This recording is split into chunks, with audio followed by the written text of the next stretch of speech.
Hey guys, and welcome back to my channel. Today we are making apple cider donuts. Fall has officially arrived and you are going to love these. These are the absolute perfect fall treat and they are really easy to make. So the first thing you're going to want to go ahead and do is reduce your apple cider. The reason that I do this step first is because it does take about 20 to 30 minutes. So all I did was add about a cup and a half of apple cider into a pot on low heat.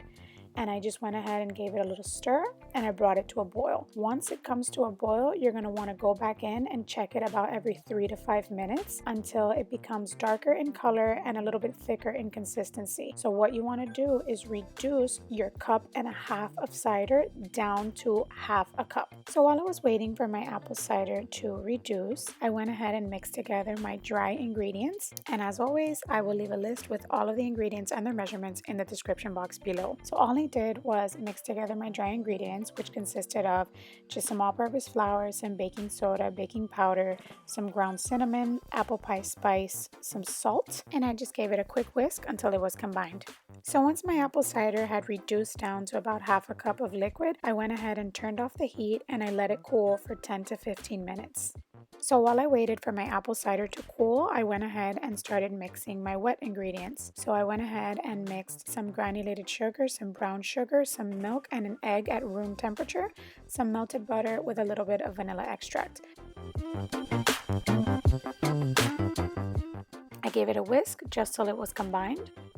And then I went ahead and mixed my wet ingredients with my dry ingredients. Be patient with this, the mixture will be quite thick, but do remember that we also have our apple cider reserved on the side that we will add to this later. So just take your time and just let it come together. And once all of your ingredients are combined, we're going to go ahead and add our cooled apple cider. Don't be scared if it looks like your mixture is splitting and crazy things are happening. I promise you it works great and it's just all going to come together at the end. So once our batter was ready, what I did was I went ahead and took a Ziploc bag and I just shoved one of the corners into a glass. You can use any cup that you have in your house. Try to use one that's a little bit wider so it's easier. And then all I did was carefully ladle in the batter, and then I just took out my Ziploc bag, I gave it a little bit of a twist, and I released all the air from the inside, and it was ready to go. So since these are baked donuts, if you want your donuts to look like donuts, you need a donut pan. I went ahead and ordered these Wilton ones off of Amazon and I got 2 of them in the same order, so I'll go ahead and leave the link down below if you want to go ahead and pick them up. So all I did was just take a little bit of Baker's Joy. You can use any nonstick cooking spray and spray them down thoroughly. And then I snipped the tip off of my Ziploc bag filled with my batter and I went ahead and just circled it around and filled it up to about halfway. On some I went a little bit over and the donuts still came out great. I like using this method for filling the donut pans because it's just quick and easy, but if you wanted to go ahead and fill them just with a spoon, I mean, you could go ahead and do that. It will take a little bit longer, but hey, do whatever works best for you. So once my pans were filled, I just went ahead and gave them a good few taps against the counter just to release any air bubbles. And I went ahead and placed them into a preheated 350-degree oven for 10 minutes. That's it, guys. 10 minutes and you have donuts. In the 10 minutes that my donuts were baking, I went ahead and prepared 2 different toppings for them. So I just went ahead and mixed a little bit of cinnamon and sugar and I melted down some butter to dip the donuts in. And then in a separate container, I had about a cup of powdered sugar with just a little bit of apple cider. So all I did was add a little tiny bit of apple cider at a time, and be patient with this, guys, because a little goes a long way with powdered sugar. So add your apple cider and you just want to mix and make sure that you need to add a little bit more liquid until you get to a glaze-like consistency. So just continue mixing. You don't want anything too runny. You want your glaze to be a little bit thick so that it will adhere well to the donuts once they cool. So after about 10 minutes, this is what your donuts are going to look like. You're going to want to take them out and just let them cool for about 2 minutes before you remove them from the pan, and they should just come right out like this.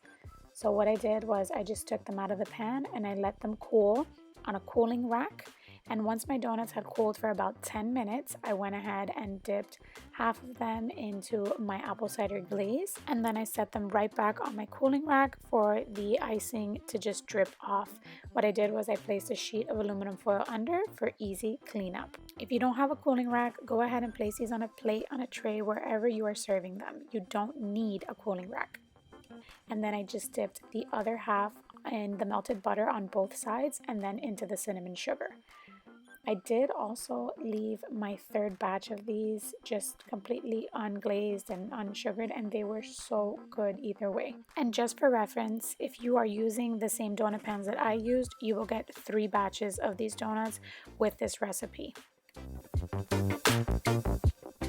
And this is how my donuts turned out. Guys, these are great served the day of, but I found that the day after, they're even better if that's possible. They are so moist and they have just this spiced fall flavor. Everything about them just screams fall. Your house will smell like fall and people will think you literally put hours into this recipe. Guys, 10 minutes and no mixer required. You can do this by hand and you can literally bake up a batch of donuts in 10 minutes. Give these a try and please let me know how you like them. As always, guys, thank you so much for watching. Don't forget to like the video, share it if you enjoyed it, and subscribe to the channel if you haven't already. I have a ton of great videos coming up and I am super excited. I hope you guys have a great day and I will see you all in the next video. Bye!